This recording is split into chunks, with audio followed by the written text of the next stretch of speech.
Suppose আমি বা সাকিব চাচ্ছি বিয়ে করতে, না হলে তখন আপনি কি করবেন? গিভ অ্যান্ড টেক নিয়ে এবার শর্ত দিলেন মিষ্টি জান্নাত। তৃতীয় বিয়ে করতে যাচ্ছেন শাকিব খান, পাত্র পেশায় ডাক্তার। তবে কে সেই পাত্রী তা এখনো জানা যায়নি। এরই মধ্যে গুঞ্জন ওঠে অভিনেত্রী ও ডাক্তার মিষ্টি জান্নাতই নাকি সেই পাত্রী। বিষয়টি নিয়ে গণমাধ্যমে এই নায়িকা কথা বললেও স্পষ্ট করে কিছুই জানাননি। মিষ্টির এমন মন্তব্যের পর শুরু হয়েছে নানা আলোচনার সমালোচনা।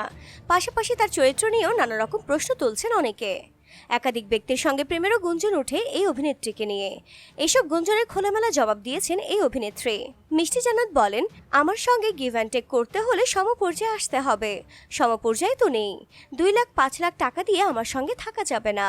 এ ধরনের প্রস্তাব তো সবাই দেয়, শুধু কি মিডিয়ায় দেওয়া হয় এমনটি নয়। মেডিকেলের স্যারও অফার দিয়েছিল, আমি রাজি হইনি। এর শাস্তি হিসেবে 5 বছরের কোর্স লেগেছে 8 বছর। আমাকে আমার শিক্ষক অশ্লীল ভিডিও দেখিয়েছিল, কিন্তু আমি রাজি হইনি। এই অভিনেত্রী মনে করেন এ ধরনের প্রস্তাব শুধু মিডিয়ায় দেওয়া হয়নি, বর্তমানে 5-10 টাকা চাকরিতে গেলেও অফার করে। স্যারকে খুশি করতে হবে, কিন্তু দোষ হয় শুধু মিডিয়ার। এটার কারণ হচ্ছে মিডিয়ার দিকে সবার নজর থাকে। এতদিন কেন বিয়ে করেনি এমন প্রশ্নের জবাবে মিষ্টি জান্নাত বলেন, সমপর্যায়ে তো পেতে হবে। সমপর্যায়ে কাউকে পাইনি, এজন্য বিয়ে করা হয়নি। পেলে বিয়ে করে ফেলবো। তিনি বলেন, আমাকে বাদ দেওয়ার সুযোগ নেই। আমি মানুষকে রিজেক্ট করেছি। এমনও হয়েছে সিনেমায় চুক্তি করেছে, আমার পছন্দ হয়নি, 1 লাখ টাকার বান্ডিল ফেরত দিয়ে এসেছে। আমি এই ধরনের মেয়ে। সূত্র RTV।